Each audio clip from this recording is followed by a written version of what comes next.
Hold on, I have a sneeze stuck in my face right now.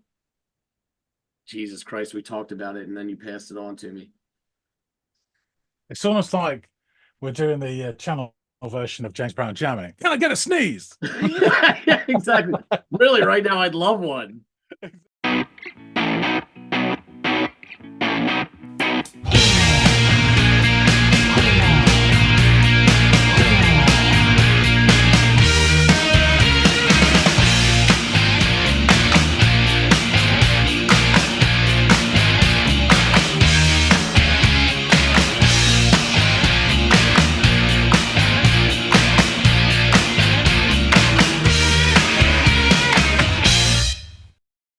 Hey, everybody out there. Welcome back to another episode of the Audiophiles. It's Andy and it's John, and it's time to listen to some music. So, John is going to be offering up something for me to go off and listen to that you guys will have a glimpse into, and then we can come back and discuss it. John, what have you got up your sleeve, sir? So, we've talked about this off camera. I have got for you an artist that we're all familiar with, but probably only a handful of tracks, and that is Mr. James Brown. Excellent. Love me some James Brown. So what do we got in store here? We have a song called Mind Power. Mind Power. Well, this should be fun, as often is the case when you're listening to James Brown. So let me scurry off, give it a go, and come back and let you know what I think of Mind Power. Mm-hmm.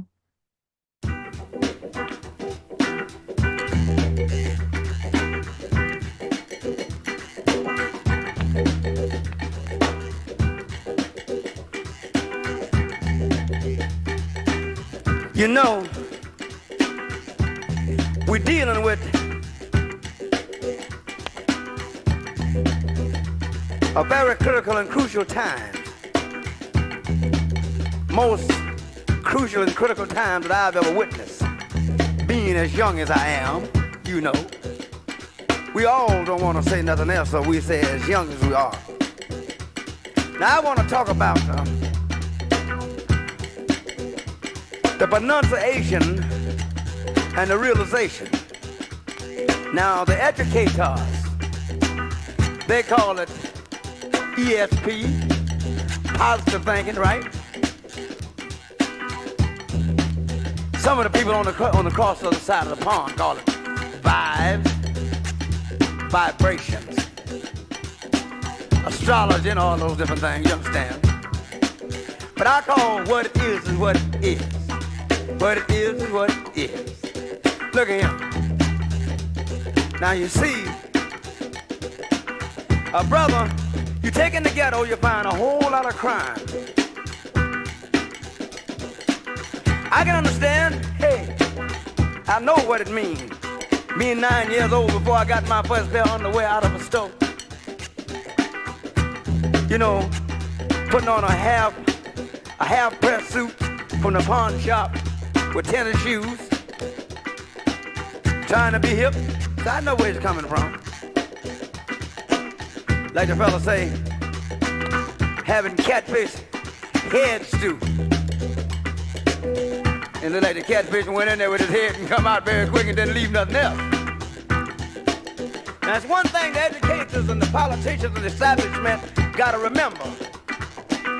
Now brothers need jobs. If you don't work, you can't eat. If you don't work, you can't eat. Get hip to yourself, good God, my brother, and get it from the street. If you don't work, you can't eat. Sis, you don't work, Lord, you can't eat. So you got to have mind power to deal with starvation. And that's what we're dealing with. You see, we can't go back to the biblical stories. 2 loaves of bread, or 2 little fishes, 5 loaves of bread. 2 little fishes, yeah, and 5 loaves of bread. Now look here, too many brothers to go by that. Now I want your brothers to dig where we're coming from. Set your mind right here. Dig the JBE experience. I dug this from a young man out of New York. He said the GBE. The GBE. Now we want to take it to the JBE. The JB experience. Now Fred, brother, lay it on me, lay it. Mind power.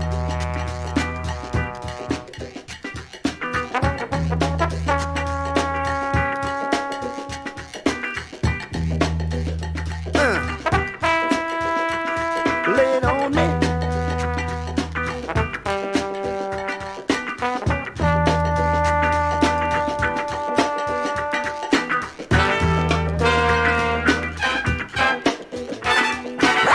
Good God.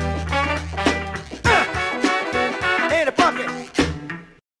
It's about 4:08. We got our first Good God. No, this is awesome. I'm loving this. I'm loving this kind of, and this is going to sound weird because a lot of this is like spoken word, and that has in the past rubbed me the wrong way at times, but this is perfect for it. It's telling a story, a narrative, not like, in a linear fashion or anything, but these anecdotes and these references he's making are very true and interesting and done to some really awesome beats and percussive and auxiliary percussion instruments. Loving that stuff. Loving the horns that just started a little bit ago, and I'm a sucker for the bass. Mind power. Mind power. What it is, what it is. What it is, what it is. It is what it is. It is what it is. It is what it is. That's what it is. It is what it is. That's what it is.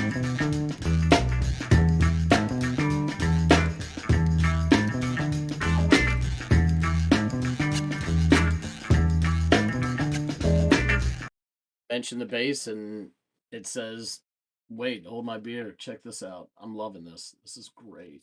I knew 10.5 minutes was going to afford us some opportunity for changes in sounds and motifs and styles and stuff like this, but still surprised when I hear it. I love it.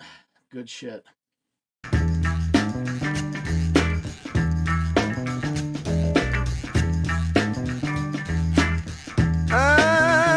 Give me some flute. Give me some flute.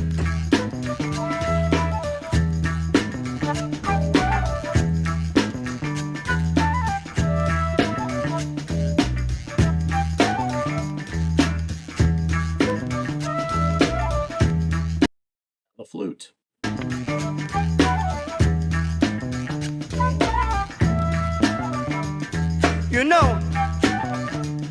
Dealing with Harlem, south side of Chicago, Clarinet, one of the two. the Bay Area, Watts, Five Point, Buttermilk Bottom in Atlanta, 9th Street in Augusta, West Broad in Savannah, U Street in Washington, going over to Baltimore, South Street in Philly. And U Street back in the day, about 20 years ago, 30 years ago, 40 years ago. And yeah, now he's talking about Broad Street in Philly. Yeah, I know these streets. I know what he's talking about. I haven't lived it, but I know it. Boston. I know somebody need to help us. Just give us a chance. Somebody, brothers across the nation, you gotta get yourself together, unified.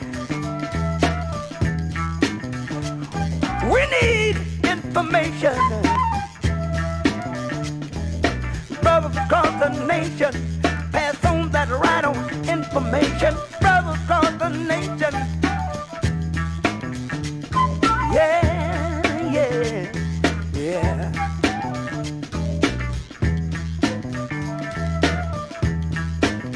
All right.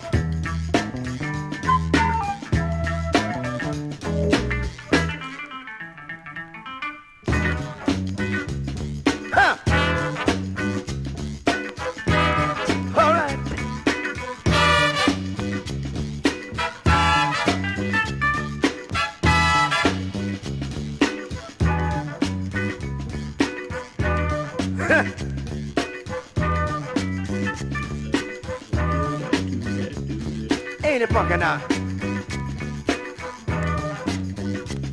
That love power, funky robot, that fine power. JB, he is various. JBE. Now back to the, and meanwhile back to the ranch. Let's talk about the things that we deal with each and every day. Now horns, let's tell everybody what it is and what it is. What it is and what it is. What it is and what it is. What it is and what it is. What it is and what it is. You can't change it. Don't try to change it. Deal with it. Don't fool yourself. Look in the mirror. You find you can't fool yourself. You gotta deal with it. What it is. What it is. What it is. Tell me. Deal with it. But wait a minute. Now look here. I believe we should go back to the top. I want to go back to the beginning. Because I let your old Morgan play them funky sticks over there. Now we'll build it up a little bit. Now we'll tell them what it is and what it is. What it is and what it is. What it is and what it is. What it is and what it is. Give me some horns. What it is and what it is. What it is and what it is.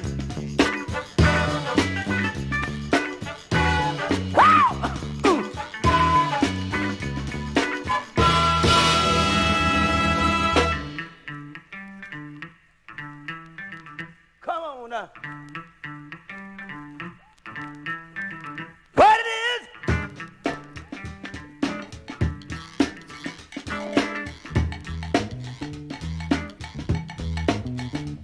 That winding crank back there in that little block. Oh man, this is great.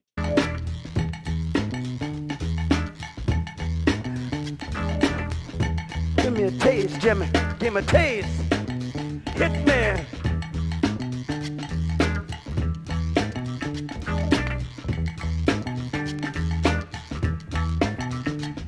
I want to go way back there to the top, way back there, right now.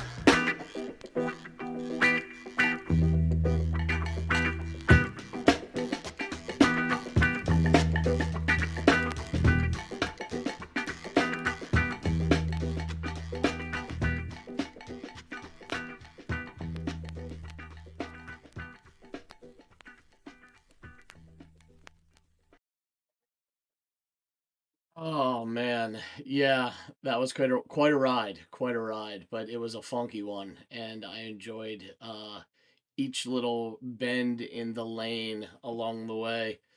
Some great accented, like the guitar worker was doing such great accenting work on a lot of the stuff that was happening in there, and I love the funk sound of that guitar. That tone was wonderful. All the horns and woodwinds used throughout this was great too. That bass carried the goddamn day. Great drum beat, and he was spitting some truth. He was definitely putting truth to words and truth to power. And music is power. And you know, I'm sure this served its purpose and hit its audience when it came out. And some of what he is saying, a lot of what he's saying, are still true in parts of this world, this country. But yeah, good stuff. Really enjoyed it. Can't wait to hear John's take on this. Let's get back to him. I'm back. Took your time. Yeah, well, it took some time. And what's funny is one of the next things in the queue after that was like a 17-minute version of this song. Yeah, and there's a couple of 18-minute songs on this album, and I was toying with, and I thought, oh no, I'll be kind, I'll just give them the 10-minute job. Well, I really enjoyed those several minutes of this song. Um, it was hard for me to decide what I liked more, like the messaging and the packaging of that messaging, or the music itself, because both were great. And I've decided that it's a tie. So yeah, I really enjoyed both aspects of this song. It made me smile, it made me think. Yeah. It did all those things and some stuff in between as well. So it was a great experience. It was well worth the time. I love the way it started off, and this would be something that was true throughout a lot of this song, was like, for me, how integral and how charming as well these ancillary percussion instruments were. Like, you've got this block work going on, you've got this Oh, like scraper or goodness. grinder. Yeah. Yeah, and it's so persistent that it's almost like a kid kind of tugging at your jacket, you know what I mean? Always there. And but in the Yeah. best way. I really, really enjoyed it. And also you get these great funk guitar rhythms and this proper drum beat to go along with those. And we're kind of like already off full stride. I'm enjoying this. And James starts delivering his lyrics like a spoken word soliloquy over this beautifully constructed, funky soundscape that his band's got going on. And I enjoy that because James Brown's got one of those voices, whether he's singing or he's talking, that kind of commands your attention. I don't know what it is. It kind of tickles the ear or the funny bone of the ear. Yeah. And I was really in tune with what he was saying. And through anecdotes and experiences and kind of like even little colloquial terms, he starts to describe the struggles of a young black man in the inner city and just the woes of the inner city in general. And he delivers the line, "Brothers need jobs." And after that, he shifts his delivery style into a little bit more of a singing type style than from what we had before. But he goes in and out of that throughout the song, as I would find out, and the song progresses. And like, if you don't work, you don't eat, was very much like one of those sing-songy type lyrics that he delivered. But after that, he goes back into his original style of like spoken word, like he's educating the audience. And I would imagine that for some of the audience, depending who you are when you're listening, this was a bit of an educational experience for you, or at least a perspective check on what life is like on the other side. And shortly after that, he delivers the song title vocally, I think for the second time. And there are these beautiful horns that come in and give the song some extra life that are really, I think, led by a trumpet. And I really loved the flourishes and pops they added to the tune. And it around the 4:10 marker in the song, it shifts to this new musical motif where the song kind of does this. It kind of has these stop points, and then it picks up on this different kind of, still funky and fresh and fun, but a little bit different than whatever preceded it. And at this point, I've put it off long enough. The bass is just absolutely killing it throughout this song. You know what I mean? Like, I wanted to make sure everybody got their roses before I started gushing over the bass.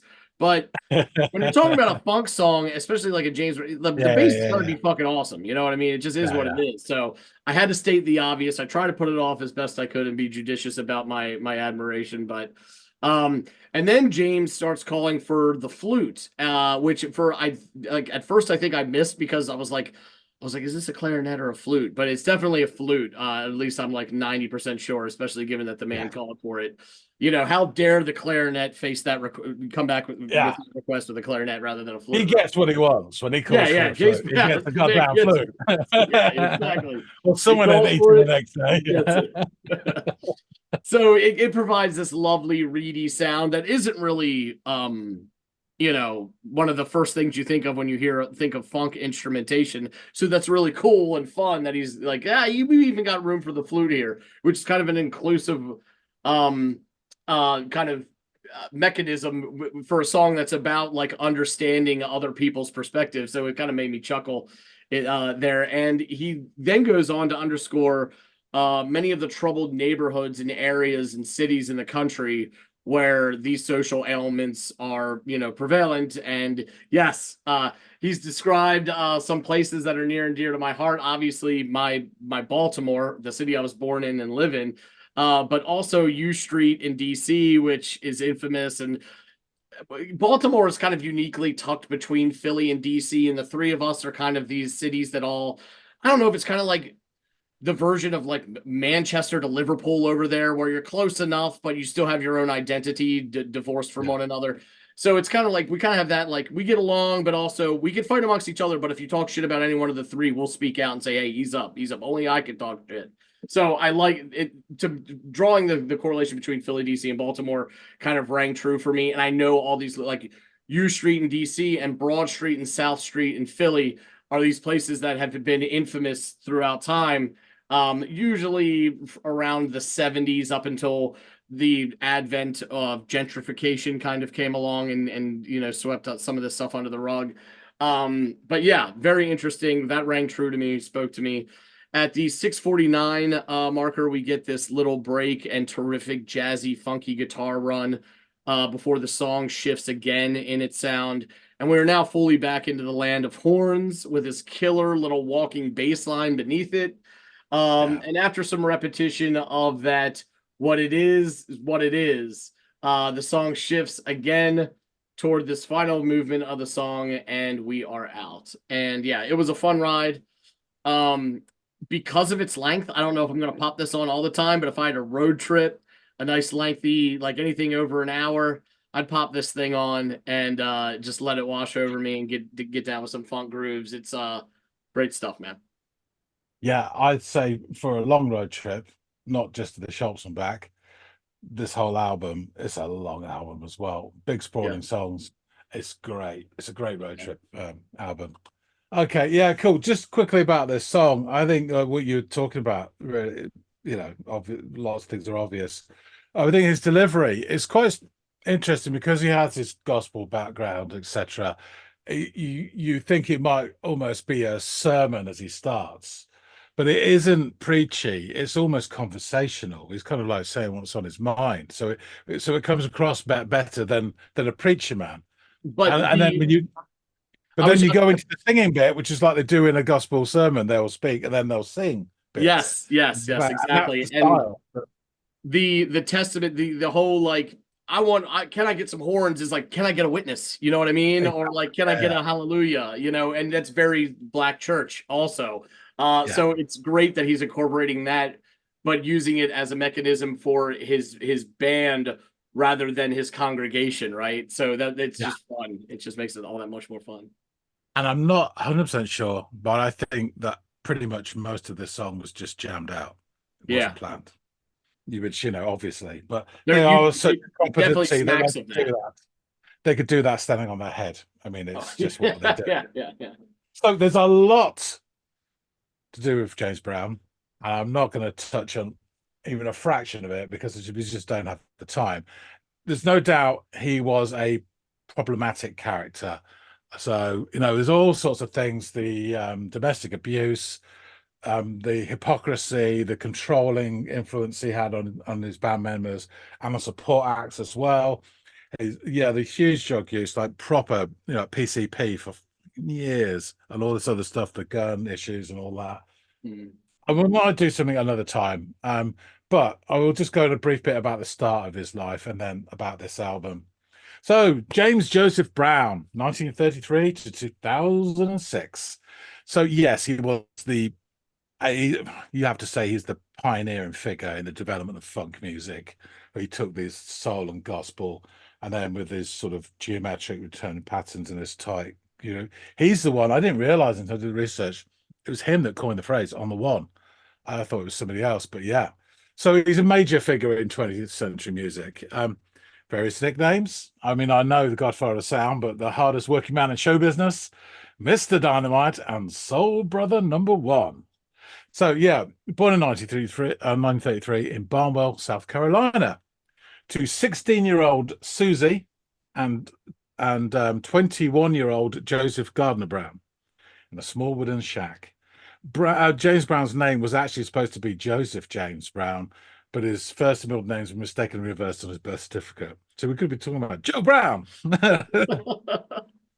In his autobiography, James Brown said that his dad was mixed African-American and Native American descent, and his mother was African-American and Asian descent, which gives it this interesting sort of mixing pot. So the family lived in poverty, Elko, South Carolina. They moved to Augusta, Georgia, when he was about 4 or 5, and the first place they settled was at one of his aunt's brothels. Interesting. So he began singing in sort of as a young child in talent shows, and he performed what's called buck dances for change at Augusta to entertain the troops from Camp Gordon, which I think now is called Fort Eisenhower. At the start of the Second World War, their convoys traveled over a canal bridge near his aunt's home. And this is where he first heard legendary blues, Howlin' Wolf, play guitar. He learned to play the piano, guitar, and harmonica during this period. And in his teen years, he had a brief career as a boxer. Mm-hmm. At the age of 16, he was convicted of robbery and sent to a juvenile detention center in Toccoa.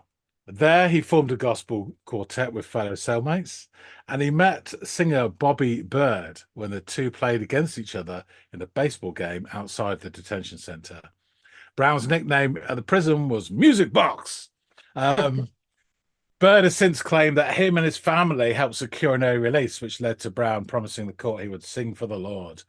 He was released on a work sponsorship with Toccoa business owner Mr. S.C. Larson. Larson was impressed with Brown's work ethic and secured his release and promised to keep him employed for 2 years. He was paroled in 1952, and he did go and work for both of Lawson's sons, and he would come back and visit the family from time to time throughout his career and his life. So yeah, basically during the so he started as a soul man, and then he developed into this funky stuff, and yeah, by sort of early 1970s, he fully established the funk sound after the formation of the JBs, which we heard of with Fred Wesley in a previous episode. He also became noted for songs of social commentary, starting with, I guess, 1968, Say It Loud and Black and I'm Proud. Yeah, and he continued to perform right up until his death, supposedly of pneumonia in 2006, but there is some debate on that. Not the date, the cause of death. But anyway, so interesting here, he recorded and released 17 singles that reached #1 on the Billboard R&B charts. He also holds the record for the most singles listed on the Billboard Hot 100 that did not reach #1. In Joel Whitburn's analysis of the Billboard R&B charts from 1942 to 2010, Brown is ranked #1 in the top 500 artists. He's ranked 7th on Rolling Stone's list of 100 greatest artists of all time, and at number 44 on their list of 200 greatest singers of all time. So this album, The Payback, is the 37th studio album by James Brown. He was only just getting going, and it's 1973. It's amazing. So the album was released in December 1973. It was originally intended to be the soundtrack for the blaxploitation film Hell Up in Harlem, but it was rejected by the film's producers, who dismissed it as the same old James Brown stuff. A widely repeated story, including by Brown himself, that director Larry Cohen rejected the music as not funky enough.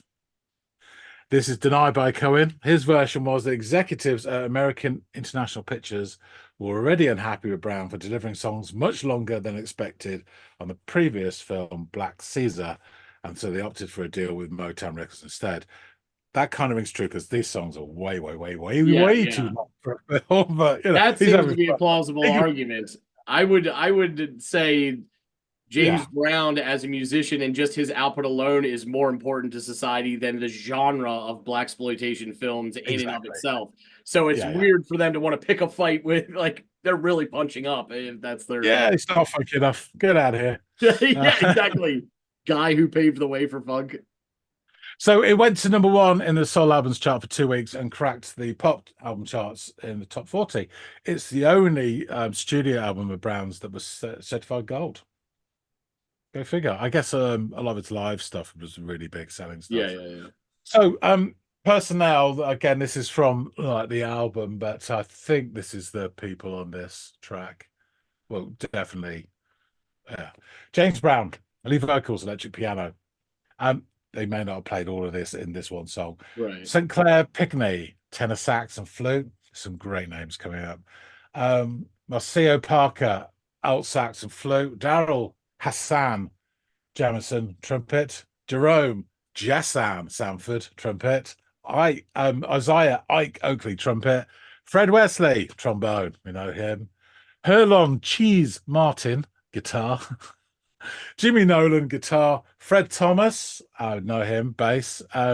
John Jabo Starks, drums, and John Morgan, percussion, and probably another 15 others as well.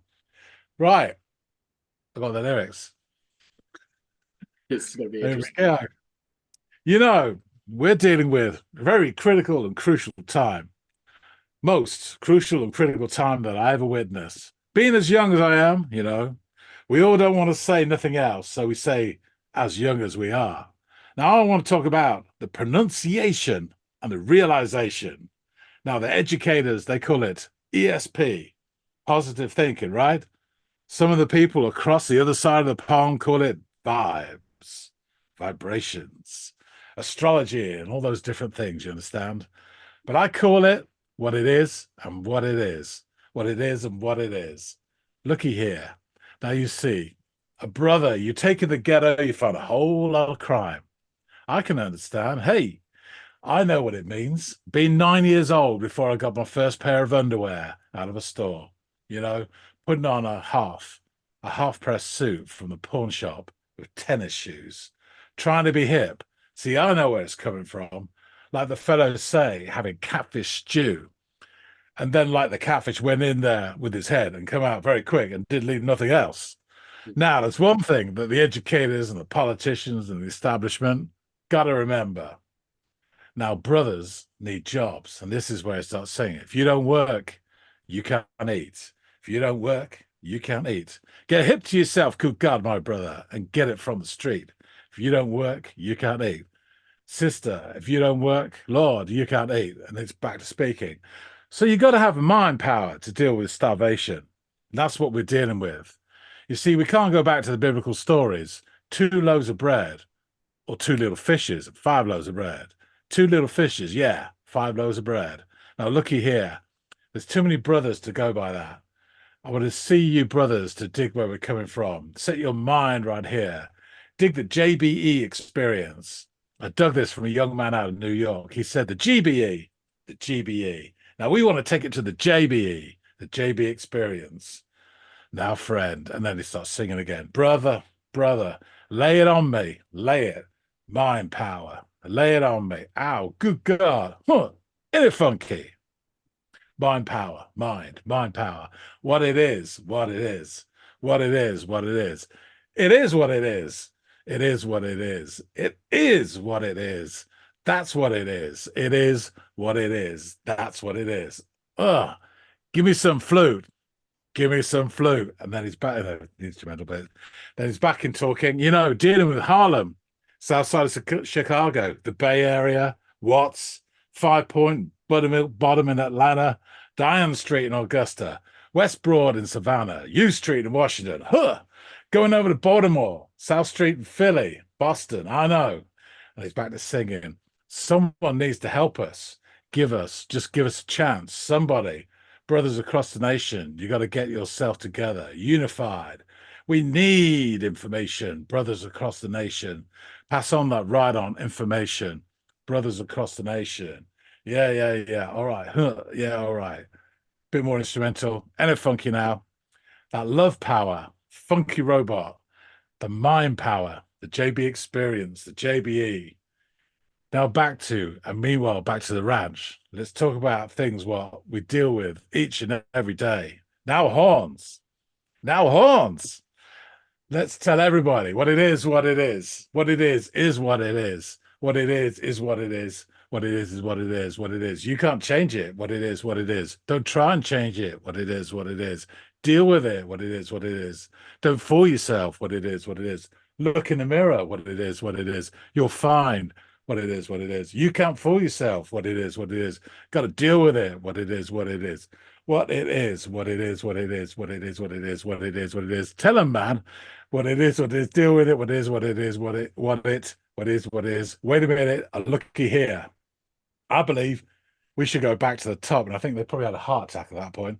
I want to get back into the beginning because I like to hear old Morgan play them funky sticks over there.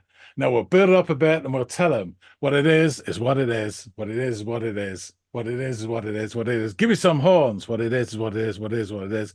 Come on, what it is. Give me a taste, Jimmy. Give me a taste. Hit me.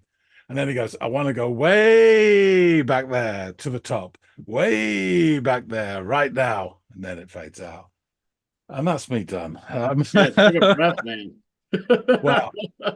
So yeah, I just think this is just a trip of a song, and it's almost distilled into essential for me. And I know some people probably think the 60s, but for me, that early 70s James Brown is just, and even that very last part has been sampled by the Beastie Boys with that guitar. So many other bands. You can tell why they've gone in and mined all these great sounds. His rhythm section, his guitars, his brass, it's all there. Oh, his beats alone have been sampled and used so many damn times. Yeah. Yeah. Incredible. So I wanted to get some James Brown on the channel. It's a bit self-indulgent, but it's good shit, Yeah. So we have to do some stuff like that, and this gives it more colors to our palette in terms of musical taste for people out there. I mean, it'd be hard to believe that people have not heard James Brown, but perhaps there is, and this will be a good little, very small appetizer, 10 minutes appetizer. Well, it's not like we're ever here pretending we've never heard "Stairway to Heaven" or something like that. You know what I mean? Yeah. Like we see all over YouTube and it's like, yeah, exactly. Everyone's reacting to the same song, so yeah. a little bit different on here. I think no one's got the balls to do this. For the time, maybe, but yeah. Anyway, right. I'm glad you enjoyed this. I think personally it's a no-brainer, but thanks a lot I really appreciate taking the time and effort. I'm glad you offered it Because up. wait until we get onto the long ones. Anyway, and folks out there, thanks so much for sticking with us. I really appreciate it as well. Let us know what you think. Yeah, drop some comments, hit that like button, all them good things. Give me some horns. We'd love to hear from you. Anyone who plays a flute, just drop a comment. Tell us what you think about this. All your opinions, little snippets of information, gossip, lottery ticket numbers, anything you want.